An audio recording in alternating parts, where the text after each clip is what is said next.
नमस्कार, आप देख रहे हैं bifoprint.in। मैं हूं नमन अग्रवाल। महागठबंधन के उम्मीदवार देवेश चंद्र ठाकुर विधान परिषद के सभापति पद के लिए निर्विरोध निर्वाचित हुए हैं। बिहार विधान परिषद सभापति के पद के लिए महागठबंधन के उम्मीदवार के तौर पर देवेश चंद्र ठाकुर ने आज ही अपना नामांकन दाखिल किया था। देवेश चंद्र ठाकुर के नामांकन के मौके पर मुख्यमंत्री नीतीश कुमार, डिप्टी सीएम तेजस्वी यादव और पूर्व सीएम राबड़ी देवी समेत महागठबंधन के अन्य बड़े नेता मौजूद थे। देवेश चंद्र ठाकुर बिहार विधान परिषद के नए सभापति चुन लिए गए हैं। बिहार विधान परिषद के सभापति के चुनाव को लेकर 25 अगस्त को विशेष बैठक आयोजित होनी थी, लेकिन विपक्ष की तरफ से किसी उम्मीदवार के नामांकन दाखिल नहीं करने के कारण महागठबंधन के उम्मीदवार देवेश चंद्र ठाकुर को निर्विरोध निर्वाचित कर दिया गया है।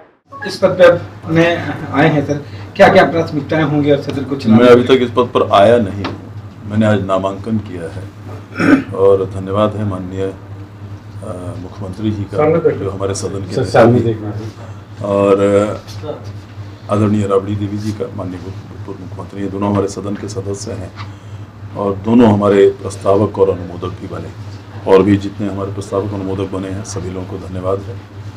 और पार्टी को भी मैं धन्यवाद देना चाहूँगा। इस पार्टी ने हमें इस लायक समझा कि इस महत्वपूर्ण पद पर आसन करने का मुझे काम करने का मौका दिया है। मैं कोशिश करूँगा कि विधान परिषद में रहते हुए कोई मुझ पर किसी तरह का उंगली नहीं उठा सके, बिना राग और द्वेष के, बिना मोह के, जो सदन के परिचालन के लिए, सही परिचालन के लिए, जो राज्य के हित में जो होगा वो करने का काम करूँगा।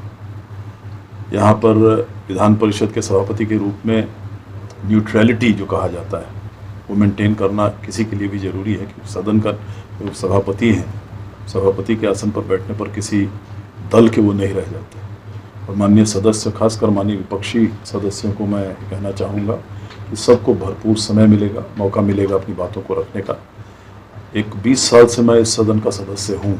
हमारे तिरहुत स्नातक क्षेत्र की जनता का, मतदाताओं को शुक्रिया है, उन्हीं के चलते मैं इस सदन में हूँ। और मैंने देखा है कि विपक्ष के सदस्य हों या फिर सत्ताधारी दल के जितने सदस्य हैं, सब आकर अपनी बात कहते हैं तो अपने क्षेत्र के विकास के लिए ही कहते हैं। क्षेत्र में अगर कोई कमियां हैं उसी के बारे में बोलते हैं। इसलिए ये ज़रूरी भी है कि जितने इस तरह की समस्याएं हैं हमारे राज्य में, चाहे किसी मंत्रालय से संबंधित हो, उसको उजागर यहाँ किया जाए तो राज्य की जनता को उससे फ़ायदा होता है।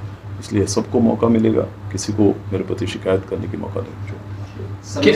क्या कुछ नई शुरुआत भी करेंगे? कुछ नए अब आए हैं तो देखेंगे, जो भी हम कमी देखेंगे विधान परिषद में या सदन के परिचालन में या विधान परिषद के सचिवालय में, जो मुझे खामियां या कमी दिखाई देगी, सभी जो हमारे कर्मी हैं उन्हें भी एकदम निश्चिंत रहने के लिए कहता हूँ कि मेरे यहाँ कोई गलती काम नहीं करे, मेरे यहाँ कोई गलत काम प्रस्ताव लेकर नहीं आए और किसी भी तरह की गलत काम को बर्दाश्त में नहीं करूँगा। सभी सदस्यों को बोलने की पूरी आज़ादी होगी? पूरी आज़ादी, समय के अनुसार सब अपना अपना समय मांगने पर निश्चित रूप से सबको आज़ादी होगी। बहुत समय ऐसा होता है कि बहस के दौरान जो है सदन को स्थगित करना पड़ता है, तो ऐसी स्थितियाँ जब बनती है तो काफ़ी सदन को स्थगित करने का मौका कम से कम आए, ये सभापति के अपने उनको सामंजस्य से बैठाना, सत्ताधारी दल में और विपक्षी दल में, और जो प्रश्नकर्ता हैं और उत्तर देने वाले जो लोग हैं, स्वाभाविक है आप किसी एक प्रश्न पर बहुत ज़्यादा समय लगा दें तो दूसरे प्रश्न शायद टेकअप नहीं हो सकेंगे। कोशिश रहेगी कम से कम समय में सारे लोग ज़्यादा से ज़्यादा प्रश्न पूछ सकें और ज़्यादा से ज़्यादा उत्तर भी उनको सरकार से मिल चुके। अगर आपको हमारा वीडियो पसंद आया हो तो इसे लाइक करें, सब्सक्राइब करें और साथ ही बेल आइकन दबाना ना भूलें।